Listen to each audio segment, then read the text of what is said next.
ఇదిగో ప్రజలందరికీ కలబో మహా సంతోషకరమైన సువర్తమానం నేను మీకు తెలియజేస్తున్నాను. దావీదు పట్టణం అనే రక్షకుడు మీ కొరకు వచ్చినాడు. ఈయన ప్రభువైన క్రీస్తు. క్రిస్మస్ సంబరాలు ప్రపంచమందంతటా మిన్నట్టుతో ఉన్నాయి. ప్రాంతీయ దేశ భాషలు భేదం లేకుండా ఈ ఉత్సవాల పరంపర కొనసాగుతూ ఉంది. ఒక వ్యక్తి భూమి మీద జన్మిస్తే ఇంత ఉత్సవాల ఊరేగింపు, ఉత్సవాల పండుగ కానీ విన్ని రీతిలో ప్రపంచవ్యాప్తంగా జరుగుట అరుదైన గర్చం. ఒకవేళ మన ఇంట్లో ఎవరన్నా పుట్టినదినం చేసుకుంటే ఆ ఇంటి వారికి పరిమితం. కొద్దిగా ఇంకా పెద్దోళ్ళు ఉంటే ఆ కుటుంబ బంధువులను సమీపస్తులను ఆహ్వానిస్తారు. ఇంకా పెద్దవారి బర్త్డే అయితే బహుశా ఊర్లో పరిచయమైన వారిని ఆహ్వానిస్తారు. ఏ ఒక్కరి బర్త్డే కూడా ప్రపంచంలో దాదాపు 200 దేశాలకు పైచిలుగా జరిగించబడ్డం వీలు కాదేమో. అయితే అలాంటి అసాధ్యమైనది యేసు ప్రభు యొక్క పుట్టుక సాధ్యం చేసింది. ఎందుకు ఆయన పుట్టుక అంత అసమానమైనది? ఎందుకు యేసు పుట్టుక అంత అద్వితీయమైనది? ఎందుకు యేసు పుట్టుక అంత అతి శ్రేష్టమైనది? ఎందుకు యేసు పుట్టుక అంత ఆదరణ కలిగింది? ఎందుకు యేసు పుట్టుక అంత ఆధ్యాత్మికమైనది? ఇలాంటి ప్రశ్నల పరంపర బహుశా మీ మనసులో కొరకలేస్తుండవచ్చు. ఈ రాత్రి కొన్ని ప్రశ్నలకు బైబిల్ని ఆధారం చేసుకొని జవాబులు చెప్పడానికి ప్రయత్నం చేస్తాం. అసలు క్రిస్మస్ అంటే ఏంటి? దేవుడు మానవుడిగా దిగి వచ్చుట, పరలోకం భూమి మీద కాలు పెట్టుట, పరిశుద్ధుడు పాపల మధ్యలో నివాసం చేయాలని ఇష్టపడుట, ఆకాశ మహాకాశాలు పట్టజాలని దేవుడు మానవాకారాన్న మానవుల మధ్యలో నివసించడానికి ఇష్టపడుట, ఎవడనూ సమీపింపరాని మహామహిమ గల అమరత్వంలో ఉన్న దేవుడు ఈ పరిమితి గల భూమి మీద కాలు పెట్టుట, పరలోకం భూమిని ముద్దాడుట క్రిస్మస్, పరిశుద్ధుడు పాపుల కొరకై ఉద్భవించుట క్రిస్మస్,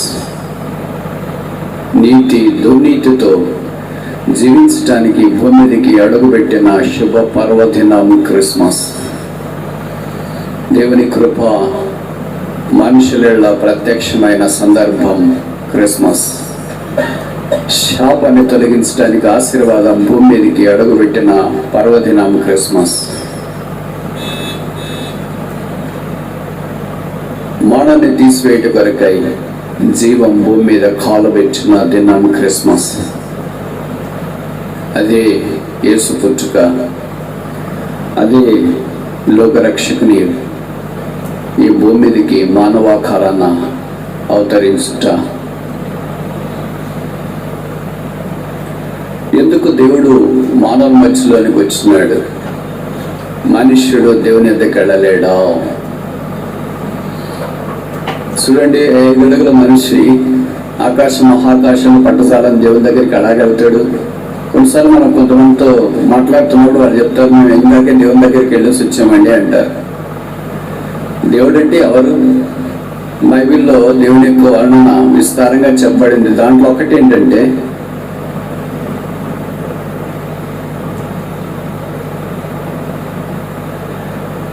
సూర్య తేజస్సు కంటే మిక్కిలి ప్రకాశమానమైన వెలుగు. వేసవికాలంలో బహుశా మీ ఆ ప్రాంతంలో సూర్యుడు మండుచూ ప్రకాశిస్తున్నప్పుడు మిట్ట మధ్యాహ్నం మనం బయటకు వెళ్ళి ఉండాలంటేనే చాలా ఇబ్బంది పడతాం. వేసవి చాలా తీవ్రత అంటాం, ముఖ్యంగా కడపలో. మా యూనివర్సిటీకి ఒక వైస్ ఛాన్సలర్ ఇచ్చినాడు. ఆయన చెప్పాడు, దేశంలో ఏ ప్రాంతంకైనా 4 సీజన్స్ ఉంటాయి, కడపలో మాత్రం ఒకే ఒక సీజన్ ఉంటుంది, అదే వేసవి కాలము అన్నాడు. చలికాలమైన వేసవి కాలంగా ఎండలు మండిపోతూ ఉంటాయి.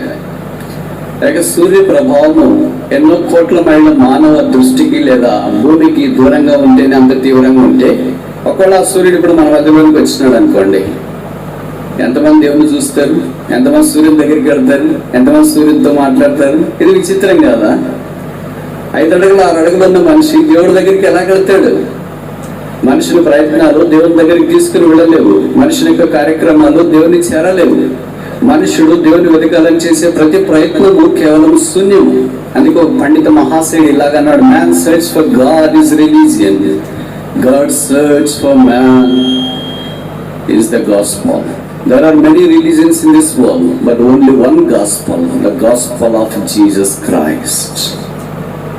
మనుషుడు దేవుణ్ణి వెతకడానికి చేసే ప్రయత్నమే మతం. చాలా మతాలు ఉన్నాయి. దేవుడు మానవుని వెతకడానికి చేసిన ప్రయత్నమే సువార్త, ఒకే ఒక సువార్త. అదే యేసుని గురించిన సువార్త, అదే శిలువ సువార్త. కనుక మనుషుడు దేవుని దగ్గరికి వెళ్ళలేడు కనుక దేవుడే మానవుడుగా ఈ భూమి దగ్గర దిగి వచ్చినాడు. కానీ మనుషుడు దేవుని దగ్గరికి వెళ్తున్నాను అనే భ్రమలో ఉన్నాడు. ఆ భ్రమతోనే తన జీవితాన్ని ఆరంభించినాడు, కొనసాగిస్తున్నాడు, ముగిస్తున్నాడు. ఉదాహరణకి మనం కడపలో ఉన్నాం అనుకోండి, హైదరాబాద్కి వెళ్ళాలంటే ఎలా వెళ్తాం? కొంత డబ్బులు ఉండాలి, కొంత తెలివి ఉండాలా. ఢిల్లీకి వెళ్ళాలంటే ఎలా వెళ్తాం? ఇంకెక్కువ డబ్బులు ఉండాలి, ఇంకెక్కువ తెలివి ఉండాలా. అమెరికా వెళ్ళాలంటే ఇంకెలా వెళ్తాం? ఇంకెక్కువ డబ్బులు ఉండాలి, ఇంకెక్కువ తెలివి ఉండాలా. చంద్రమండలానికి వెళ్ళాలంటే ఇంకెక్కువ డబ్బులు ఉండాలి, ఇంకెక్కువ తెలివి ఉండాలి, ఇంకెక్కువ ఆరోగ్యం కూడా ఉండాలి. ఒక మనిషి ఒక స్థలం నుండి ఇంకో స్థలానికి వెళ్ళడానికి అవసరమైనప్పుడు ఆకాశ మహాకాశాలు పట్టుజాలని ఆ దేవుని దగ్గరికి మనిషి వెళ్ళడానికి ఇంకెన్ని ఉండాలా? ఎంత డబ్బులు ఉండాలా? ఎంత తెలివి ఉండాలా? ఎంత ఆరోగ్యం ఉండాలా? మరి అంత డబ్బు ఉన్నోడే ఉన్నారా? అంత ఆరోగ్యం ఉన్నోడే ఉన్నారా? అంత తెలివి ఉన్నోడే ఉన్నారా? అలా ప్రపంచంలో ఉండడం దుస్సాధ్యం కదా. కనుక మనుషుడు దేవుని దగ్గరికి వెళ్ళడం కూడా దాదాపు దుస్సాధ్యమే. అందుకే దేవుడు మానవుడిగా ఈ భూమి దగ్గర దిగి వచ్చినాడు. నేను ముందుకెళ్ళక మునుపు ఈ రాత్రి మీ గమనాన్ని ఒక తీర్మానం వైపు మళ్లించాలని కోరుతున్నాను. ఒక ఊరు, ఆ ఊర్లోకి యవనస్తుడున్నాడు. ఒక పెద్ద ఆయన దగ్గర ఇలాగో ఎదురెదురుగా నిలబడి మాట్లాడుతున్నాడు. యవనస్తుడు తన చేతిలో కోడి పిల్ల చేతిలో పట్టుకుని ఉన్నాడు. ఆ పెద్ద ఆయనకి కనిపించట్లేదు. అంకుల్, నా చేతిలో కోడి పిల్ల ఉంది, బతికిందే చచ్చిందే, మీరు చెప్పండి, కరెక్ట్ చెప్పాలా అని అన్నాడు. అంకుల్ అనుకున్నాడు, బతికిందని చెప్తే చంపేస్తాడేమో, గొడ్డు విసికి ఎలాగో చేతిలోనే ఉంది కదా. చచ్చిందని చెప్తే చంపకుండా అలాగే బతికిస్తాడేమో. కానీ ఏం చెప్పినా కష్టమే. బతికిందని చెప్పాలా, చచ్చిందని చెప్పాలా, ఏం చెప్పాలా? ఆ యవనస్తుని చేతిలో కొడుకులో బతికిందా, చచ్చిందా? అందుకే ఆ పెద్ద ఆయన చాలా తెలివిగా ఆలోచన చెప్పాడంట, అయ్యా, నీ చేతిలో ఉన్న కోడి పిల్ల బతికిందా చచ్చిందని చెప్పేదానికంటే అది బతకడం సావడం నీ చేతిలోనే ఉంది.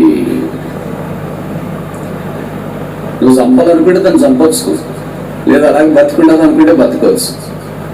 ఈ సాయంకాలం ఇక్కడ చేరి వచ్చిన శేష జనానికి దేవుని నామమున చేతులు జోడించి మనవి చేసేది ఏంటంటే, నీ ఆశీర్వాదం నీ చేతిలో ఉంది, నీ జీవం నీ చేయలేము, అయిపోయింది కనుక మీరు తీసుకుని వెళ్ళండి అని హాస్పిటల్లో నుండి డాక్టర్ చెప్తే, అయినా మనకు ప్రాణం అంటే తీపి కనుక ఎలాగైనా మీరు బతికించండి సార్ అని ప్రయత్నం చేస్తాం. రేపు చనిపోతున్నాం, ఒక్కరోజు పెంచితే చాలు వాళ్ళ ఆయుష్ అనుకుంటాం, ఒక వారం పెంచితే చాలు, ఒక నెల పెంచితే చాలు. వాళ్ళు అంత అనారోగ్యంగా ఉన్న వాళ్ళకు ఒక రోజు ఆయుష్ పెరిగితే ఏం చేస్తారు? ఏం చేయలేరుగా. అంత అనారోగ్యంగా ఉన్న వాళ్ళకు 6 ఆయుష్ పెరిగితే ఏం చేస్తారు? ఏం చేయలేరుగా. ఒక మాసము వాళ్ళ ఆయుష్ పెరిగితే అనారోగ్యంగా ఉన్న వాళ్ళు ఏం చేయలేరుగా. మనకు ప్రాణం అంటే మమకారం, బ్రతకంటే ఇష్టం.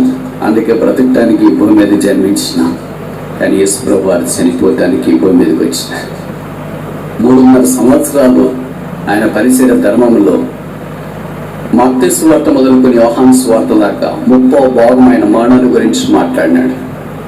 ఒక్క యేసుక్రీస్తు ప్రభు గుండెల నిండా మాత్రమే మరణాన్ని గురించి మాట్లాడే ధైర్యం ఉంది. సాధారణంగా మరణాన్ని గురించి వేరెవరు మాట్లాడటానికి ఇష్టపడరు. ఎంతసేపు ఉన్న సంతోషమైన సంగతి మాట్లాడాలని ఇష్టపడతారు, కానీ మరణం అంటే ఎవరికి ఇష్టపడదు. అయితే ఈ పుట్టిన దినాన్ని మానవుని గురించి ఎందుకు ప్రస్తావిస్తారు అనే విషయం మీలో కొంతమందికి అనుమానం రావచ్చు. దాన్ని నివృత్తి చేయడానికి వచ్చారు ప్రయత్నం. అదొక పెద్ద మహాసభ, ఇలాంటి పెద్ద సమ్మేళనం ఏర్పాటు చేసినారు. అది క్రైస్తవ సమ్మేళనమే. ఆయా స్థలాల నుండి చాలా మంది అక్కడికి చేరి వచ్చినారు. ఆ సమ్మేళనం యొక్క మెయిన్ ఎజెండా ఏంటంటే క్రైస్తవులు అని ఈజీగా గుర్తుపట్టడానికి ఒక చిహ్నం ఏర్పాటు చేయాల. ఏంటి ఆ చిహ్నం, ఎలా చేయొచ్చు అంటే దాదాపు షార్ట్ లిస్ట్ అయిన ప్రపోజల్స్ 5 ఉన్నాయి. దాంట్లో మొదటిది ఏంటంటే ఒక పశువుల తొట్టెలో శిశువు పొత్తిగుడ్డలతో చుట్టబడి పరుండ పెట్టుబడిన ఒక దృశ్యాన్ని, ఏదో పిక్ని ఒక ఎంబలమ్గా, క్రైస్తవునికి ఎంబలమ్గా చేస్తామని ఒక ప్రపోజల్. రెండవది ఏంటంటే యేసు ప్రభు గారు 12 సంవత్సరాలు మొదలుకొని 30 సంవత్సరాల దాకా వజ్రంగి పని చేశారు కనుక కార్పెంటర్స్ బెంచ్, వజ్రంగి పని చేసి ఒక బెంచ్ ఏర్పాటు చేస్తాం అంటే ఆయన చెక్క పని చేస్తున్నట్లుగా. మూడో ప్రపోజల్ ఏంటంటే యేసుక్రీస్తు ప్రభు వారు గొర్రెలకు మంచి కాపరని చెప్పాడు కదా, కనుక ఒక మంచి ఎత్తైన పిక్ యవనస్తుని తయారు చేసి భుజం మీద ఒక గొర్రె పిల్లనేసి పక్కన కర్ర పెట్టుకొని మనం అక్కడ పిక్స్లో చూస్తుంటాం కదా ఇమేజెస్, అలాగొట్టి ప్రపోజల్ వచ్చింది. తర్వాత 4వ ప్రపోజల్ ఏంటంటే యేసు ప్రభు వారు లోకాన్ని విడిచాడు మనకు శిష్యులతో కలిసి భోజన పంక్తిని కూర్చున్నప్పుడు లేచి ఒక పాత్రలో నీళ్ళు పోసుకొని టవల్ నడుము చుట్టుకొని వాళ్ళ పాదాలు కడగడానికి పూనుకున్నాడు. అలాగొక యవనస్తుడు పల్లెంలో నీళ్లు పోసుకొని నడుము టవాలు కట్టుకొని పాదాలు కడిగే దృశ్యం ఒకటి తయారు చేస్తామని ప్రయత్నం చేసినారు. 5వది ఆఖరిది ఒక సామాన్యమైన అభాగ్యుడు అన్నాడంట. ఇవన్నీ చాలా కాంప్లికేటెడ్గా ఉన్నాయి. యేసు ప్రభు వారి మరణము సెలువు మీకు జరిగింది కదా, అందుకే ఒక నిలువు కొయ్య, ఒక అడ్డు కొయ్య క్రైస్తవానికి చిహ్నం అనేస్తే ఎలాగుంటుంది అని అన్నారు. విచిత్రమేమో తెలుసా, ఈ 5 ప్రపోజల్స్లో ఆఖరి ప్రపోజల్ విపరీతమైన ఆకర్షణకు అందుబాటులోకి వచ్చింది. అందుకే సిలువను వారు పాసినేట్ చేసి ప్రపోజ్ చేశారు. ఇప్పుడు ఎక్కడ చూసినా సిలువే కనిపిస్తుంది. చర్చెస్ దగ్గర చూసినా, గొంతుల్లో ఎవరైనా చైన్ వేసుకున్నా, రింగ్స్ పెట్టుకున్నా, ఏ స్థలంలో చూసినా సిలువే కనిపిస్తుంది. సిలువ కనిపిస్తే ఏమని అర్థం, ఇక్కడ క్రైస్తవులు అని అర్థం. సిలువ ఏ జ్ఞాపకం చేస్తుంది, మానాన్ని జ్ఞాపకం చేస్తుంది. పశువుల తొట్టే క్రైస్తవానికి సూచన కాదు, అంటే పుట్టక సూచన కాదు. ఏం సూచన, మరణం సూచన. The Christianity is characterised by the death of Jesus Christ. అది యేసుక్రీస్తు ప్రభువులో ఉన్న మర్మము. ఆయన పుట్టుక, ఆయన జీవన శైలి, ఆయన మరణము ఓ ఆధ్యాత్మికమైన సంచలనం. కోట్ల మందిని భూమి మీద ఇప్పటికీ ప్రభావితం చేస్తుంది ఆయన యొక్క ఆధ్యాత్మికమైన జీవన శైలి. ఆయన ప్రసంగించడం మాత్రమే కాదు, ఆయన అలా పరిచయం చేశాడు, క్రియాపూర్వకంగా జీవిస్తూ వచ్చినాడు. యేసుక్రీస్తు మనుషులందరి పాపంలో కొరకు ఈ భూమి మీదకి దిగి వచ్చిన మహాశయుడు. మనుషుడు దుఃఖములో, కృంగదలలో కొట్టిమిట్టాడుతూ కొన్నిసార్లు ఏమంటాడు, అసలు దేవుడే లేడు, దేవుడుంటే ఎందుకు ఇలా జరుగుతుంది. కొద్దిగా చదువుకున్నాడు కూడా, 10th క్లాస్ ఇన్స్ట్రుమెంట్ చదువుకున్నాడు కూడా ఇప్పుడు ఒక ఫ్యాషన్ అయిపోయింది. వేర్ ఇస్ గాడ్, దేవుడు ఎక్కడున్నాడు. మాటలు నేర్చుకున్నారు, లాంగ్వేజ్ నేర్చుకున్నారు కనుక బహుశా ఇవన్నీ బోధంతో ఉన్నాయేమో. సృష్టికర్త లేకుండా సృష్టి ఎలాగో ఉనికిలోనికి వస్తుంది, దుస్సాధ్యం కదా. అందుకే సృష్టికర్తే ఆ దేవుడు. అదొక ఊరు, ఆ ఊర్లో ఒక కాలేజ్ ఉంది. ఆ కాలేజీలో ఒక లెక్చరర్ చాలా డీసెంట్గా ఉండేవాడు. ఆయన కెమిస్ట్రీ లెక్చరర్. చాలా నాకు సైన్స్ లెక్చర్లు అంటే చాలా పాషుకుంటారు. వాళ్ళు చెప్పే టీచింగ్ కంటే వాళ్ళ డ్రెస్ స్టూడెంట్స్ని ఎక్కువ ప్రభావితం చేస్తుంటుంది. వాళ్ళ హెయిర్ స్టైల్, వాళ్ళ షూ, వాళ్ళు వేసే డ్రెస్, దీన్నే స్టూడెంట్స్ ఎక్కువ చూస్తుంటారు. కానీ ఆయన పాఠం వినేది చాలా తక్కువ అనుకుంటే అంటే తప్పు కాదేమో. అలాగే ఒకసారి సెలవులకి వెళ్ళాక మనకు ఒక పాఠం చెప్తా ఉంటే ఒక విద్యార్థి లేచి వెనక నుండి అన్నాడంట, సార్ నాకు కొన్ని ప్రశ్నలు ఉన్నాయి, అంటే కొన్ని ప్రశ్నలు ఉంటే జవాబు చెప్పలేనాయా, ఇప్పుడు ఒకే ఒక ప్రశ్న అయితే జవాబు చెప్తాను అన్నాడంట. అప్పుడు ఆ స్టూడెంట్ లేచి అడిగాడంట, sir what is a man, మనుషులు అంటే ఏంటి? అప్పుడు ఈయన కెమిస్ట్రీ లెక్చరర్ కదా, కొద్దిగా తెలివైన వాడే, అందుకే ఇప్పుడు జవాబు ఇలా చెప్పాడు, man is nothing but a set of molecules in emotion. మనిషి అంటే ఏం లేదు, set of molecules in emotion. అంటే కదల్సిన పరమాణువుల యొక్క సమూహాన్నే మనిషి అని అంటారు అన్నారు. క్లాస్ అంతా చప్పట్లు మారిపోయిపోయాయి. సార్ ఎంత సింపుల్గా చెప్పారా లైఫ్ అంటే అని అనుకున్నారు. చప్పట్లతో ఆయనకి వీడ్కోలు పలికారు. ఆ క్లాస్ అంతా వీడ్కోలు పలికింది. తర్వాత వేసవి సెలవులు అయిపోయిన తర్వాత తిరిగి వచ్చిన. విచిత్రం ఏంటో మొదటి రోజు కెమిస్ట్రీ క్లాసే ఉంది, ఈసారి ఇప్పుడు క్లాస్కి వచ్చినాడు. కానీ వెకేషన్కి ముందు, సెలవులకు ముందు అడిగినట్లుగా ఇప్పుడు సెలవులు అయిపోయిన తర్వాత క్లాస్కి రాలేదు. సెలవులకు ముందు చాలా హైఫైగా వచ్చినాడు. ఇప్పుడు సెలవులు అయిపోయిన తర్వాత అంత తల జుట్టు పెంచుకొని, గడ్డం పెంచుకొని, షేవింగ్ లేకుండా, సరైన డ్రెస్ లేకుండా, షూ లేకుండా, ఏదో అట్లా ఇట్లా చాలా దీనంగా వచ్చినాడు. పిల్లలు షాక్ తెలుసా, అరే ఏంట్రా సార్ ఇలాగ మారిపోయాడు, ఎడకుండా చాలా బాగుండేవాడు, he was role model for all of us, but he became so sad, so disappointed. చాలా బలహీనంగా ఉన్నాడు, నిరుత్సాహకరంగా ఉన్నాడు. ఏం జరిగింది అని క్లాస్ అయిపోయిన తర్వాత ఒక పిల్లవాడు, ఏ పిల్లవాడైతే ఇంతకుముందు అడిగాడు సార్ వాట్స్ మ్యాన్, మనిషి అంటే ఏంటని, ఆ పిల్లవాడే లేచి అడిగాడు, సార్ నాకు ఓ ప్రశ్న ఉంది అడగొచ్చా అంటే అడగయ్యా అన్నాడు. సరే ఇది పర్సనల్ ప్రశ్న, మీరు ఏమనుకోకూడదు, వ్యక్తిగతమైన ప్రశ్న. పర్లేదులే, ఎందుకు సార్ మీరు ఇలాగ అయిపోయారు, వెళ్ళేటప్పుడు చాలా స్మార్ట్గా ఉన్నారు, మీరు మా అందరికి రోల్ మోడల్, మీ డ్రెస్, మీ హెయిర్ స్టైల్, మీ నడక, మీ పెన్ను, మీ మొబైల్ ఫోన్, మీ ఇన్షర్ట్ ఒక్కటేంటి సార్, మీరే ఒక రోల్ మోడల్ సార్.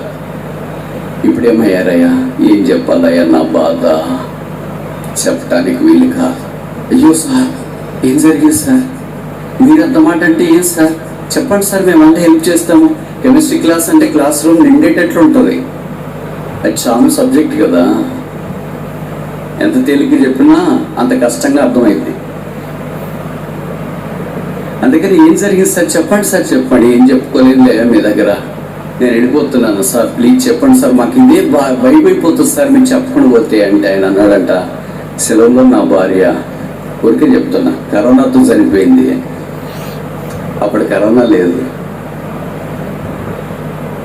పిల్లలంతా షాక్ తెలుసా, అయ్యో సార్కి ఇంత చిన్న వయసులోనే భార్య చనిపోయింది, ఎంత బాధతో ఉన్నాడు, ఎంత వేదంతో ఉన్నాడు.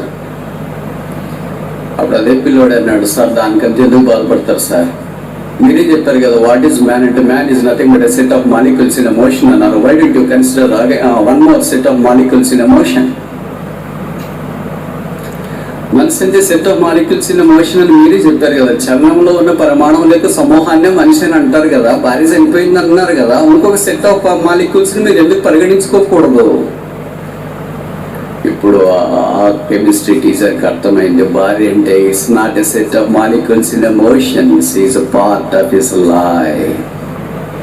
మనిషి అంటే it's not a set of molecules in emotion, మనిషి అంటే ప్రాణ ఆత్మ దేహాలు కలిగిన వాడు అని అర్థమైంది. ఇది నన్ను చాలా మంది మోషన్ చదువుకుని మీరు కూడా అలాగే అనుకుంటుంటారు, వాట్ ఈస్ అ మ్యాన్, మనిషి అంటే ఏంటి, ఏదో వచ్చినాను రా జీవిస్తున్నాము, లోకము ఒక దినాన్ని మనం విడిచిపెట్టాల్సిందే, పైకి వెళ్ళిపోతున్నాం, ఏం జరుగుతుందో.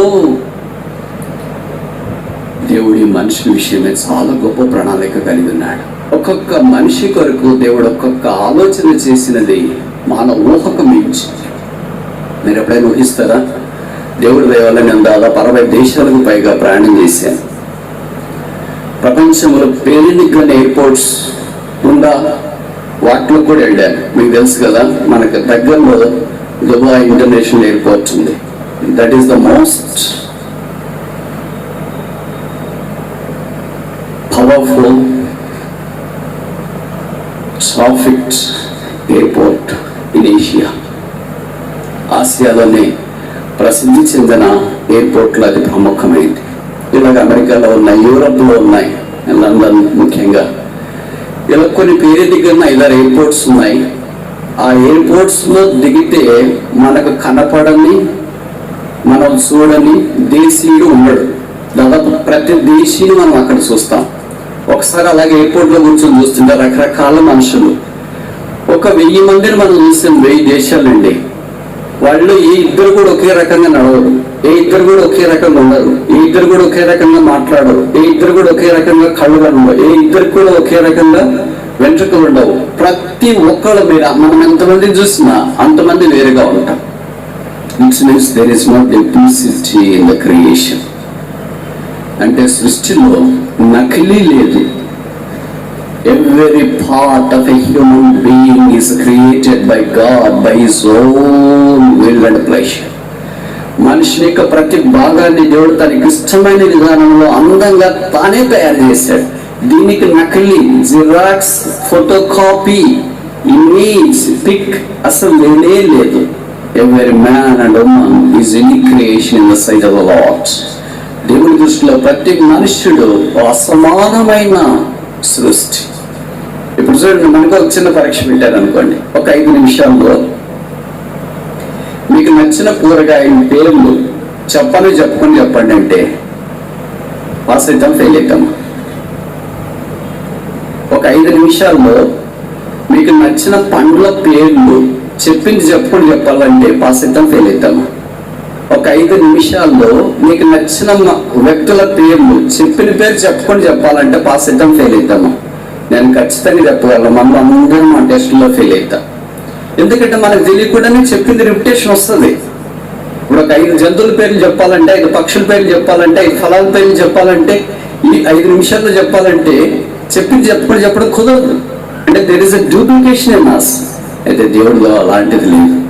అందుకే ప్రతి మానవుని దేవుడు అలాగూ ఆశ్చర్యకరమైన విధానంలో చేశాడు, ఈ భూమి మీదకి పంపించినాడు. ఇంకా నువ్వు దేవుడిని ఎరగలేదా? దేవుడి కొరకు నేను ఎందుకు ఉండాలా అని అనుకుంటున్నావా? దేవుడు నాకేం చేసేదని అనుకుంటున్నావా? అసలు నేను దేవుడిని ఎందుకు నమ్ముకోవాలనుకుంటున్నావా? చాలా బాగున్నాను కదా, వయసులో ఉన్నా, చదువులో ఉన్నా, జ్ఞానంలో ఉన్నా, తెలివిలో ఉన్నా, అందంలో ఉన్నా, ఆకర్షణలో ఉన్నా, బ్యాక్గ్రౌండ్లో ఉన్నా, ఇక నాకెందుకు దేవుడు అని అనుకుంటూ ఉన్నావా? నీకే దేవుడు అవసరమా? ఆయన నీ సృష్టికర్త, నీ విమోచకుడు, నీ రక్షకుడు, నిన్ను తన రూపంలో చేసుకున్నవాడు. నిన్ను ఆశీర్వదించాలని దేవుని యొక్క ఉద్దేశం.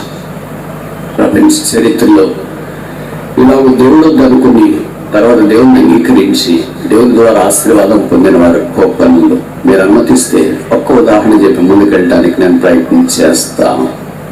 అదొక దేశం, అద్భుతమైన దేశం, ఫ్యాషన్ ప్రపంచానికి మారు పేరు, స్వేచ్ఛకు కలుగితురాయి, ప్రజాస్వామ్యానికి పెట్టిన పేరు. అనేక స్థలాల్లో వారి సంస్థానాలు నిర్మించడానికి ఉపక్రమించిన దేశం పేరు ఫ్రాన్స్. అది డిసెంబర్ 27వ తారీఖు 1822వ సంవత్సరం తల్లిదండ్రులకు ఒక మాంసం ముద్ద భూమి జన్మించినాడు. పెరిగాడు, పెద్దవాడు అయ్యాడు. తల్లిదండ్రులు ధనవంతుడు కనుక పిల్లవాడిని బాగా పెంచారు. కొంతకాలం అయిన తర్వాత మంచి చదువుకున్నాడు. ఇప్పుడు ఒక ఉద్యోగంలో చేరాడు. తన ప్రయోగశాలలో కూర్చుని ఉన్నాడు. బహుశా ఆయన వయసు అప్పుడు 25 సంవత్సరాలు ఉండవచ్చు. వాళ్ళ నాన్నగారు ఒక రోజు ఆయన ప్రయోగశాలకు వచ్చినాడు. ఏం చేస్తున్నానంటే, డాడీ ప్రయోగాలు చేస్తున్నాను అని అన్నాడు. వాళ్ళ నాన్న అన్నాడు, ఆయన యేసుని నమ్ముకున్న విశ్వాసం, బైబిల్ చదివేవారు ఈ రోజులో? బైబిల్ అలాంటి వాళ్ళకి ఎందుకు డాడీ? అలాంటి కుర్రోళ్ళు కాదు, మీలాంటి వృద్ధులకు ప్రార్థన చేసుకున్నారా ఈరోజు? ప్రార్థన అలాంటి వాళ్ళకి ఎందుకు డాడీ? మీలాంటి ముసలి వాళ్ళకు ప్రార్థన, బైబిల్, దేవుడు, ఇలాంటి పదాలన్నీ మీకు, నాకు కాదు డాడీ అన్నాడు. వాళ్ళ నాన్న అన్నాడు, దేవుడు అందరికీ అవసరం రా, నీకు మరీ అవసరం, నాకు అవసరమైన వాళ్ళు చూస్తానులే డాడీ అన్నాడు. సరే, పాశ్చాత్య దేశాల్లో పిల్లలు మన దేశంలో మాదిరి ఇబ్బంది పెట్టరు, వారు స్వేచ్ఛగా అనుమతిస్తారు. ఆ తర్వాత కొన్ని రోజుల తర్వాత వాళ్ళిద్దరు కలిసి వీకెండ్ ఒకటి వస్తే, అంటే సాటర్డే సండే వస్తే బయటికి సరదాగా వెళ్ళాలని అనుకున్నారు. చాలా ధనవంతులు కనుక తండ్రి గుర్రం, కుమారుడు గుర్రం, అప్పుడు కార్లు లేవు కదా, ఆ గుర్రాల మీద బయలుదేరి ఒక స్థలానికి వెళ్ళబోతున్నారు. కొద్ది దూరం పోయిన తర్వాత ఒక చిన్న కలవట్టు అంటాం కదా, చిన్న బ్రిడ్జి కింద నీళ్లు ప్రవహిస్తున్నాయి, కాలువ మాదిరి. తండ్రి గుర్రము కలవట్టు దాటి ముందుకు వెళ్ళిపోయి, కుమారుడు కలవట్టు మధ్యలోకి వచ్చింది. బ్రిడ్జ్ దగ్గరికి వచ్చిన తర్వాత బ్రిడ్జ్ కూలిపోయింది, గుర్రం నీళ్ళలోకి పోయింది, దాదాపు కొట్టుకొని పోయే పరిస్థితిలో ఉన్నాడు. మనిషి తల కింద వెళ్ళిపోయినాడు, కేకలు వేస్తున్నాడు, నాన్న వడ్డం అన్నాడు. Daddy save me, daddy save me, daddy save me. వాళ్ళ నాన్న వచ్చి కాపాడే పరిస్థితుల్లో లేడు. ఇప్పుడు వాళ్ళ నాన్న చెప్పిన సంగతి ఏమో తెలుసా? ఇప్పుడైనా యేసు ప్రభువును ప్రార్థన చేయరా. ఏమని చేయమంటాడు డాడీ? జీసస్ సేవ్ మీ, యేసు నన్ను కాపాడు. ప్రాణ భయం చేత నాన్నగారు చెప్పారు కనుక, ఎలాగో చనిపోతున్నాను కనుక నాన్న మాట నీ ప్రార్థన చేసి చనిపోతే మంచిది అనుకున్నాడేమో. గుర్రం కింద మనిషి తలకిందలైపోయి దాదాపు నీళ్ళలో కొట్టుకుపోయే పరిస్థితులు ఎలా కేకలేశాడు, Jesus save me, Jesus save me, Jesus save మీ.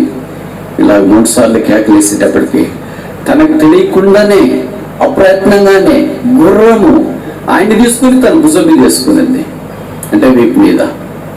ఇప్పుడు గుర్రం ఈత్తు ఆ కాలువ నుండి బయటకు వచ్చింది, ప్రాణాపాయం తప్పింది. జలగండం నుండి బయటపడ్డాడు. నాన్న దగ్గరికి వెళ్ళి కౌగులు తీసుకున్నాడు. నాన్న నాకు ఈ సలహా చెప్పినందుకు చాలా థ్యాంక్స్ అన్నాడు. అప్పుడు ప్రభువును హృదయపూర్వకంగా అంగీకరించినాడు. యేసు కొరకు జీవించడానికి తీర్మానం చేసుకున్నాడు. ప్రాణం కాపాడబడిందని. రోజులు గడుస్తున్నాయి, పెళ్ళయింది, తనకు పిల్లలైపోయారు. చాలా ఉన్నతమైన ప్రయోగాలు చేశాడు. ప్రపంచంలో ప్రఖ్యాత శాస్త్రవేత్త అయ్యాడు. ఆయన గురించి ఇప్పుడు ఎందుకు చెప్తున్నామంటే ఇప్పుడు చాలా అవసరం. ఆయనకు అనుకున్న 3 ప్రపంచ చరిత్రను మార్చివేసినాయి. మీకు తెలుసు తెలీదు, ఇదేమో మనం వింటున్నాం కదా, COVID-19 వ్యాక్సినేషన్. సింగిల్ డోజా, డబుల్ డోజా, బూస్టర్ వేసుకున్నారా లేదా? ప్రపంచానికి ఏనాడు ఈ వ్యాక్సినేషన్ అనే పదం అంత ఎక్కువగా తెలియదు. ఇప్పుడు నాకు తెలిసి తెలియని వాళ్ళు ఉన్నారు అనుకుంటా. గ్రామాల్లో వాళ్ళు కూడా వ్యాక్సినేషన్ గురించి మాట్లాడతారు. వ్యాక్సినేషన్ మొట్టమొదటి శాస్త్రవేత్త యొక్క పని. దేనికి వ్యాక్సిన్ కనుక్కున్నాడు తెలుసా? 3. మొదట ఆదిమలో కరోనా లేదు, కలరా చాలా తీవ్రంగా ఉండేది. ఆ కలరా కొరకు వ్యాక్సిన్ కనుక్కున్నాడు. రెండోది ఏమో తెలుసా? వీధిలో కుక్కలు ఎక్కువ ఉండేవి మన కడుపులో ఉన్నట్టు. అలాగే కుక్కలు కాటకు మళ్ళీ చలవని చనిపోయేవారు. ర్యాబిస్ వ్యాక్సినేషన్, కుక్కలు కరిచిన తర్వాత చనిపోకుండా దానికి వ్యాక్సినేషన్ కనుక్కున్నాడు. 3వది ఏంటో తెలుసా? యాంథ్రాక్స్. అది ఆ దినాల్లో చాలా తీవ్రంగా ఉండేది, దానికి కూడా వ్యాక్సిన్ కనుక్కున్నాడు. ఆయన ఫాదర్ ఆఫ్ ఇమ్యూనాలజీ అంటారు, ఫాదర్ ఆఫ్ వైరాలజీ అని కూడా పిలుస్తారు, ఫాదర్ ఆఫ్ మైక్రోబయాలజీ అని కూడా పిలుస్తారు, ఫాదర్ ఆఫ్ బయోకెమిస్ట్రీ అని పిలుస్తారు. ఆయన ఫ్రెంచ్ దేశస్థుడు. ఈ పాటికి మీకు ఆయన పేరు అర్థమై ఉంటుంది. ఆయన పేరు లూయిస్ పాస్చర్. 73వ సంవత్సరంలో తన వయసు పరమపదించాడు. కానీ ప్రపంచానికి వ్యాక్సినేషన్ అందించినాడు. మీలో పుట్టిన ప్రతి వారు పోలియో రాకుండా వ్యాక్సిన్ వేసుకున్నారా? ఏ వ్యక్తి అయినా నేను వ్యాక్సిన్ వేసుకోలేదన్న వాడు ఉన్నారా? This is the outcome of this scientist who trusted God and made his life more fruitful and productive and changed the aspect and perspective of the whole world. ప్రపంచం యొక్క జీవితాన్ని, చిత్రపటాన్ని పరిపూర్ణంగా మార్చివేయటానికి దేవుడు వాడుకున్న అధునాతనమైన సాధనము. God can turn a curse into a blessing. శాపాన్ని దేవుడు ఆశీర్వాదంగా మార్చగలడు, మరణాన్ని దేవుడు జీవముగా మార్చగలడు, గండాన్ని దేవుడు ఆశీర్వాదముగా మార్చగలడు, ఏకాంత జీవితాన్ని దేవుడు కక్కలు పెట్టే పదమైన నిర్మాణంగా మార్చగలడు, దుఃఖాన్ని నిట్టూర్పుని దేవుడు ఎగిరిపోనట్లు చేయగలడు. దేవుడికి సాధ్యమైనది ఏమీ లేదు. బహుశా ఈ స్థలంలోనికి దిగులతో, వ్యాధులతో, కృమిదలతో, అవమానంతో ఆత్మహత్య చేసుకోలేని ప్రయత్నంతో బహుశా నీవు ఇక్కడికి వచ్చావేమో. నీవు చనిపోవలసిన పని లేదు. నీ కొరకు చనిపోవటానికి రక్షకుడి భూమి మీద జన్మించినాడు. Saviour is born not to live but to die. చనిపోవటానికి వచ్చిన లోకరక్షకుడు నాడు. ఆ లోకరక్షకుడు గురించి మేము ప్రకటిస్తున్నాం. ప్రతి వారి జీవితాల్లో శాశ్వత శోభాతిశయముగాను, బహుతరములకు సంతోష కారణముగాను, ఆశ్చర్యకరముగా మార్చాలని దేవుని యొక్క ఉద్దేశం.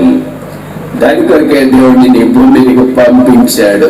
దాని కొరకే నీకు తల్లిదండ్రులు ఇచ్చినాడు, బంధువులు ఇచ్చినాడు, ఆరోగ్యం ఇచ్చినాడు, క్షేమం ఇచ్చినాడు, భద్రత ఇచ్చినాడు, అవకాశం ఇచ్చినాడు.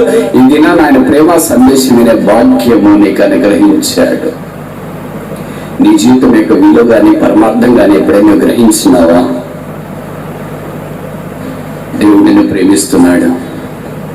దేవుడికి నువ్వు కావాలి. దేవుడు మీ విషయమై పట్టింపు కలిగి ఉన్నాడు. దేవుడు మీ విషయమై జాలి కలిగి ఉన్నాడు. నీకు అన్నిటిని తొడవాలని కోరుతున్నాడు. నీ గాయాలు కట్టాలని కోరుతున్నాడు. నీకు సమాధానం నెమ్మది ఇవ్వాలని కోరుతున్నాడు. ఈ లోకాన్ని విడిచిపెట్టే పరలోక రాజ్యంలో నేను ప్రవేశపెట్టాలని దేవుని యొక్క ఇష్టం. ఆ దేవుడే యేసుక్రీస్తు ప్రభువు. ఆయన గురించే ఈ క్రిస్మస్. ఆయనే మానవుడిగా ఈ భూమి మీదకి దిగి వచ్చి మనకు ఆ సమాధానం, సంతోషం, నెమ్మది అనుగ్రహించాలి ఉచితంగా ఆయన ఇష్టపడ్డాడు. అందుకే ఆయన కన్య గర్భాన పేదనాడుగా ఈ భూమి మీద జన్మించినాడు. ఆయన పాపం చేయలేదు, పాపం ఎరగడు, పాపం తెలియదు. నాలో పాపం ఉన్నదని మీలో ఎవడు స్థాపించగలని సవాలు విసిరిన ఏకైక వ్యక్తి, లోక రక్షకుడు, రక్షణకర్త యేసుక్రీస్తు ప్రభువు. ఆయన పాపరహితుడు. ఆయన శిలువ మీదకి వెళ్ళాడు. ఆయన తల మీద ముళ్ళ కిరీటం, ముఖం మీద ఉన్ని, చేతుల్లో మేకులు, దేహం అంతా 39 కొరడా దెబ్బలు. ఎవరైనా మనం కొడుతున్నారు అనుకోండి, ఇప్పుడు బెత్తం తీసుకుని ఎవరైనా మనం కొడితే మీరు అంతా ఇలాగే చూస్తూ ఉండిపోతారా? అయ్యో కొట్టద్దు అనరా? దగ్గరకు వచ్చి విడిపించడానికి ప్రయత్నం చేయరా? దేవాతి దేవుడైన లోక రక్షకుని శరీరాన్ని కొరడాలతో అలా దున్నుతుండగా 1 2 3 4 5 6 7 8 9 10 అలా 39 దెబ్బలు కొడుతుండగా లోకమంతా అదొక ఎగ్జిబిషన్ వాళ్ళని వీక్షించింది. కానీ ఏ ఒక్కరొచ్చి కొట్టొద్దన్న పుణ్యానికి వెళ్ళినట్లు మనం గమనించాం. ఆ దెబ్బలు భరించినాడు. బైబిల్ రాయబడింది, ఆయన వీపు చారలుగా లోతుగా దున్నబడింది, వికారుడుగా మార్చబడ్డాడు, రక్తం కార్చి చనిపోయి సమాధి చేయబడి తిరిగి 3వ దినాన్న లేచాడు. కొంతమంది అంటారు, శివలో 3 మేకల మీద తను వేలాడదీసినప్పుడు 3 మేకలు పీక్కోలేని వాడు దేవుడు ఎలాగైతాడండి? 3 మేకలు కొట్టేవాడు మనుషుడు, 3 మేకలు పీక్కొని శిల మీద నుండి దిగి వచ్చేవాడు మనుషుడు, 3 మేకల మీద వేలాడేవాడు దేవుడు. 39 కొరడా దెబ్బలు కొట్టేవాడు మనుషుడు, 39 కొరడా దెబ్బల నుండి తప్పించుకోవడానికి ఇష్టపడేవాడు మనుషుడు, 39 కొరడా దెబ్బలు పుణ్యము కొరకే కొట్టించుకునేవాడు దేవుడు. ఈట తీసుకుని పొడవటానికి వెళ్ళేవాడు మనుషుడు, ఈట పొడిస్తున్నాడు కదా అని తప్పించుకోవడానికి ఇష్టపడేవాడు మనుషుడు, ఆ ఈట నొప్పి నేను భరిస్తానని ముందుకు వచ్చేవాడు దేవుడు. తల మీద ముళ్ళ కిరీటం ఉంచడానికి ఇష్టపడేవాడు మనుషుడు, ఆ ముళ్ళ కిరీటం తయారు చేసిన వాడు మనుషుడు. ముళ్ళ కిరీటం నా కొద్దు వచ్చే వైద్యులు మరకట మానిక నీళ్ళ కెంపుల పచ్చలు పొదిగించబడిన ముళ్ళ కిరీటం నాకు అవసరమని ముందుకు వచ్చేవాడు మనుషుడు. ఆ ముళ్ళ కిరీటమే యేసుక్రీస్తు ప్రభువు వారు భరించాడు. లోకమంతా ఆశ్చర్యకరమైన శ్రేష్టమైన కిరీటాలు ధరించవచ్చు, కానీ ముళ్ళ కిరీటం ధరించడానికి ఎవరు వస్తారు? ముఖం మీద అందమైన క్రీమ్స్ రాసుకోవటానికి ముందుకు వచ్చే వాళ్ళు ఉంటారు, కానీ నువ్వు వేయించుకోవటానికి ఎవరు వస్తారు? దేహం అంతా చక్కగా మసాజ్ చేయించుకునే వాళ్ళు ఉంటారేమో, కానీ కోళ్ళ దెబ్బలు తినడానికి ముందుకు వచ్చేవారు ఎవరుంటారు? పక్కన ఆకర్షణీయంగా తయారు చేసుకునే వారు ఉంటారేమో, కానీ పక్కన బలంతో పడిపించుకునే వారు ఎవరుంటారు? కాళ్ళను సున్నితంగా ఉంచుకునే వారు ఉంటారేమో, కానీ కాళ్ళ మీద మేకులతో కొట్టించుకునే వారు ఎవరుంటారు? 6000 సంవత్సరాల మానవ చరిత్రలో అలాంటి వ్యక్తి ఒకే ఒక్కడు, యేసుక్రీస్తు ప్రభు. బైబిల్ సెలవిస్తుంది, యేసు రక్తము ప్రతి పాపము నుండి మనల్ని కడిగి పవిత్రులుగా చేయును. యేసు రక్తమే మానవునిక పాపానికి విరుగుడు. త్రాహిమాం క్రీస్తునాథా శరణం శరణం శరణం శరణం అని శరణుగోరి వచ్చిన పాపిని యేసుక్రీస్తు ప్రభు తన రక్తముతో కడిగి శుద్ధీకరించి పరిశుద్ధపరిచి పరలోక రాజ్యంలో చేర్చడానికి ఉచితంగా ఇష్టపడుతున్నాడు. ఈ రాత్రి నీ జవాబు ఏంటి? ఎందుకంటే నిన్ను ప్రేమించి ప్రాణం పెట్టేవారు ఎవరు ఉన్నారు? నీ ప్రాణం తీసేవాళ్ళు ఈ లోకంలో ఉన్నారు. ప్రాణం ఇచ్చేవారు ఎవరైనా ఉన్నారా? నీ ఎదురు దోచుకునేవారు ఎవరైనా ఉన్నారు? తన తాను నీ కొరకు అప్పగించుకునేవారు ఎవరైనా ఉన్నారా? నీ కీడు చేసేవారు ఈ లోకంలో ఉన్నారు. నీకు మేలు చేసేవారు ఎవరైనా ఉన్నారా? ఆయన పేరే యేసుక్రీస్తు ప్రభువు. ఆయనే మేలు చేయవాడు, ఆయనే ఆశీర్వదించేవాడు, ఆయనే శ్రేష్టమైనవన్నీ దయచేవాడు. ఇదిగో రక్షకుడు మీ కొరకు పుట్టి ఉన్నాడు. నెలకూరు ఆ ఊర్లో తండ్రి కుమారుడు చాలా సంతోషంగా ఉన్నారు. తల్లి చాలా కాలం క్రితమే చనిపోయింది. కుమారుడు బీటెక్ చదువుతున్నాడు. కుమారుడు అంటే తండ్రికి చాలా ఇష్టం. ఆ కుమారుని అల్లారు ముద్దుగా పెంచుకున్నాడు. ఏమడిగినా ఇచ్చేవాడు. వదినాన్న కుమారుడు బహుశా వీకెండ్ అంటే సాటర్డే సండే శని ఆదివారం వచ్చినప్పుడు, డాడీ మనం మన దగ్గర ఉన్న బీచ్ అంటే సముద్ర తీరం దగ్గరికి వెళ్దాం, అక్కడ చూసి ఆడుకొని కొద్దిసేపు తర్వాత వస్తామంటే కుమారుని కోరిక తండ్రి మన్నించుకుని ఉండలేకపోయాడు. సరే వెళదాం అన్నాడు. సో వెళ్ళకుండా కుమారుడు అన్నాడు, డాడీ నేను అక్కడే కాకుండా మా ఫ్రెండ్ కూడా ఒకడు ఉన్నాడు, వాడు కూడా వస్తానన్నాడు. డాడీ సరే తీసుకున్నాను నీ ఫ్రెండ్, నీ స్నేహితుడు కూడా అన్నాడు. తండ్రి తన కుమారుడు ఆయన స్నేహితులు అందరు కలిసి సముద్ర తీరానికి ఆటలాడుకోవటానికి వెళ్ళారు. అలా తండ్రి కుమారుడు కుమారుని యొక్క స్నేహితులు వారిద్దరు కలిసి కొద్దిగా ఈదుతూ ఆ సముద్రం లోపలికి దిగారు. ఒక మోకాళ్ళు అవుతూ నడుము నీళ్ళు దాకా. తండ్రి మాత్రం బయట ఉన్నాడు. కొద్దిసేపు అయిపోయింది, పెద్ద అలలు వచ్చినాయి. ఆ ఇద్దరు పిల్లల్ని కొట్టుకొని లోపలికి వెళ్తున్నారు. ఇప్పుడు ఇద్దరు పిల్లలు గొంతు దాకా నీళ్ళలో మునిగి కేకలేస్తున్నారు. చేతులు మాత్రం పైకి కనిపెట్టేటాడు. అంకో నన్ను రక్షించండి అని కుమారుని స్నేహితుడు, కుమారుడు డాడీ సేవ్ మీ, నాన్న నన్ను రక్షించు అని కేకలేస్తున్నారు. ఇలా కేకలేస్తున్నారు. ఎవరిని రక్షించాలా, ఎవరిని పట్టుకోవాలి? ఇద్దరు ఒకేసారి పట్టుకొని రాలేవు. ఇద్దరికి ఈత రాదు. సముద్రంలో వారు కొట్టుకొని పోతారు. ఇద్దరు ఒక్కనైనా కాపాడాలా అని అనుకున్నాడు. అప్పుడు ఆ తండ్రి యొక్క మంచి నిజం ఏంటంటే, మొదట నా కుమారుని యొక్క స్నేహితుని నేను నీళ్ళలో నుండి బయటికి తీసుకొని వస్తాను, ఆ పిల్లవాడిని బయట వేసిన తర్వాత తిరిగి వెళ్ళి నా కుమారుని తీసుకొని వస్తా అనుకున్నాడు. తన కుమారుని యొక్క స్నేహితుని తీసుకురావడానికి వెళ్ళాడు. భుజం మీద వేసుకున్నాడు. బయటికి వచ్చినాడు. ఆ పిల్లవాడు ఊపిరి కొట్టుకుంటూ ఉన్నాడు. ఆ పిల్లవాడిని మొత్తానికి నీళ్లు కక్కించినాడు. ఆ పిల్లవాడిని భుజం మీద వేసుకున్నాడు. నా కుమారుడెక్కడ అని అలల ప్రవాహాన్ని అలాగే చూస్తూ ఉండిపోయాడు. నీళ్ళల్లో ఇంతదాకా కనిపించట్లేదు. శబ్దం వినిపించింది, డాడీ నన్ను రక్షించు. శబ్దం వినిపించట్లేదు. ఏమైంది? బహుశా మునిగి ఏమన్నా అలలో ఎక్కువ కొట్టుకుని నా దగ్గరికి వస్తాడేమో అని అనుకున్నాడు. అలాగే సముద్రం వైపు తేలి చూస్తుండగా కాళ్ళ దగ్గర ఒక స్పృహ మాదిరి ఏదో వచ్చి కొట్టుకున్నట్టు అనిపించింది. ఏంటి నా కాళ్ళను తాకింది? చేపనా, తాబేలా, తిమింగళమా ఏంటని తన కుమారుని యొక్క స్నేహితుని బాడీని అంటే స్నేహితుని భుజం మీద వేసుకొని కాళ్ళ వైపు కిందకి చూశాడు. కిన్నడయ్యాడు. గుండె పగిలింది. కుమారుని శవం. కాళ్ళ దగ్గర కుమారుని శవం, భుజం మీద కుమారుని స్నేహితుని యొక్క ప్రాణం. దేవుని ప్రేమకు ఇదొక చిరు ఉదాహరణ. దేవుడు తన కుమారుని యేసుక్రీస్తు ప్రభువాన్ని మన కొరకే శిలువ మీదకి పంపించి ఆయన అప్పగించి ఆయన పొందిన దెబ్బల చేత మనకు స్వస్థత తీయట కొరకాయ, ఆయన ప్రాణం పెట్టడం ద్వారా మనల్ని జీవంలోనికి తెచ్చుట కొరకాయ శిలువ మీద అప్పగించినాడు. ఇది తన కుమారుని యొక్క మౌనాన్ని బట్టి మనం తండ్రి యొక్క భుజస్కంధాల మీద సజీవమైన గురించి జీవించాలని దేవుడు కోరుతున్నాడు. ఇట్టి ప్రేమ నీకొద్దా? ఈ శిలువ ప్రేమ నీకొద్దా? దైవమా, ఇది ఏమి ప్రేమ! పాపిని ప్రేమించే ప్రేమ, పాపిని హత్తుకునే ప్రేమ, పాపాలు క్షమించే ప్రేమ, పాపి జీవితాన్ని మార్చే ప్రేమ. అదే క్రీస్తు ప్రేమ, శిలువ ప్రేమ, క్రిస్మస్ ప్రేమ, పరలోక ప్రేమ, నిత్యమైన ప్రేమ, శాశ్వతమైన ప్రేమ, తరతరాలు ఉండే ప్రేమ. అదే యేసు ప్రభు ప్రేమ. ఈ ప్రేమకు నిస్పందన ఏంటి? కళ్ళు మూయండి, ప్రార్థన చేస్తాం. దేవుడు ప్రేమ గలవాడు. నీ విషయం ఎంతో పట్టింపగలిగించి మిమ్మల్ని ఇక్కడికి తోడుకొని వచ్చినాడు. ఈ క్రిస్మస్ సందర్భాన తన ప్రేమ సందేశము మీకు వినిపించాలని కోరుతున్నాడు.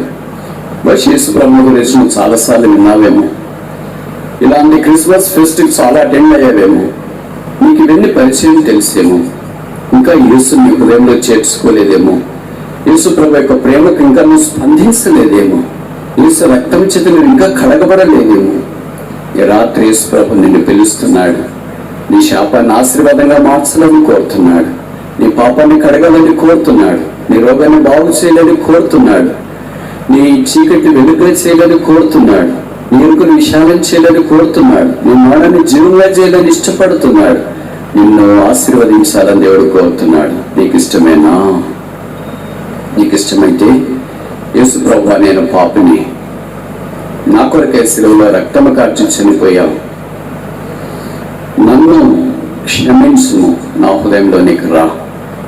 యేసు ప్రభు నీ హృదయంలోనికి వచ్చుటే నిజమైన క్రిస్మస్. నీకు క్రిస్మస్ అది. ఇంత చిన్న ప్రార్థన చేస్తే ప్రభు నీ పాపాలు క్షమించి నీ హృదయంలో చెప్పనశక్యమైన మహిమాయుక్తమైన సంతోషాన్ని నింపాలని కోరుతున్నాడు. ఇలాంటి ప్రార్థనలు చేసింటే మేము నీ కొరకు ప్రార్థన చేయడానికి వీలుగా మీ కుడి చేతిని తలకు పైగా కనబడేటట్టు ఉంచండి. మేము మీ కొరకు ప్రార్థన చేస్తాం. మిగతా వాళ్ళ కళ్ళు మూసుకోండి. ఎవరైనా ఎక్కడైనా యేసు ప్రభువా నా హృదయంలోనికి రా, నా పాపాలు క్షమించు, నన్ను ఆశీర్వదించు, నా చేయి పట్టుకో,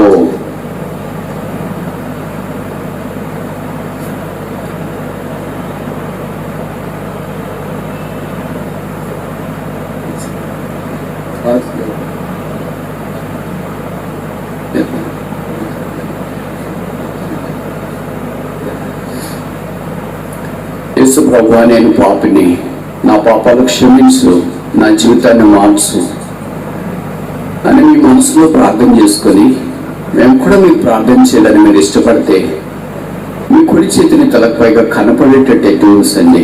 ప్రార్థిస్తాం. సహోదరుడా దేవుడు మీ పాపాలు క్షమించును గాక. సహోదరుడా దేవుడు మీ పాపాలు క్షమించును గాక. సహోదరుడా దేవుడు మీ పాపాలు క్షమించును గాక. సహోదరుడా దేవుడు మీ పాపాలు క్షమించును గాక. మీ జీవితాన్ని మార్చును గాక. మిమ్మల్ని శాశ్వత శోభాతిశయముగాను బహుత్తరములకు సంతోష కారణముగాను చేయను గాక. మీరు అలాగే చేయొచ్చండి. మీ దగ్గరికి కార్డు తీసుకొని వస్తారు. అప్పుడు మీరు కార్డు తీసుకుని చేయించవచ్చు. ఇంకెవరైనా ఎక్కడైనా ఉన్నారా? యేసు ప్రభువా నేను పాపిని, నా పాపాలు క్షమించు, నా జీవితాన్ని మార్చు, నన్ను కడిగి నన్ను శుద్ధీకరించని కోరేవారు ఎవరైనా ఉంటే మేము మీ కొరకు ప్రార్థన చేయడానికి వీలుగా మీ కుడి చేతిని తలకు పైగా కనబడేటట్టు ఉంచండి. సిస్టర్స్ అయినా బ్రదర్స్ అయినా అక్కడ పార్కింగ్ స్లాట్ లో ఉన్న గేట్ దగ్గర ఉన్నా, మీరు బయట ఉన్నా, లోపటున్నా, లోపటున్నా, ఆన్లైన్ లో ఈ వర్తమానం మీరు వింటున్నా, యేసు మిమ్మల్ని కూడా ప్రేమిస్తున్నాడు. మీ జీవితాన్ని కూడా మార్చాలని కోరుతున్నాడు. మీ శాపాన్ని ఆశీర్వాదంగా మార్చాలని కోరుతున్నాడు. మీరు శాశ్వత శోభాతిశయముగాను బహుత్తరములకు సంతోషంగా ఆనందంగా దేవుడు కోరుతున్నాడు. సంతోషంతో మీరు బయలు వెళ్ళాలని దేవుడు కోరుతున్నాడు. మీ నోటి నిండా నవ్వు ఉంచాలని, మీ దుఃఖం నీటిని పెగిలిపోనట్లు చేయాలని, మీరు ఆనందముతో పరోషమై ఉండాలని దేవుని యొక్క ఉద్దేశం. ఇడాలో సెలయేళ్ళు ప్రవహింప చేయాలని దేవుడు కోరుతున్నాడు. ఈ రాత్రి ప్రభువా నా చేయి పట్టుకో, నా జీవితాన్ని మార్చు, నా పాపాలు క్షమించు, నన్ను అంగీకరించని కోరేవారు ఎవరైనా ఎక్కడైనా ఉంటే మీ కుడి చేతిని తలకు పైగా కనబడేటట్టు ఉంచిన మేము మీ కొరకు ప్రార్థిస్తాము. ఎవరి దగ్గరికి అయితే కాగితాలు వచ్చినాయో ఆ కాగితాలు తీసుకునే వాళ్ళు మీ చేయించండి. ఇంకా రాని వాళ్ళు లేదా తీసుకునే వాళ్ళు ఎవరైనా ఉంటే కనబడేటట్టు మీ చేయి ఎత్తి ఉంచండి.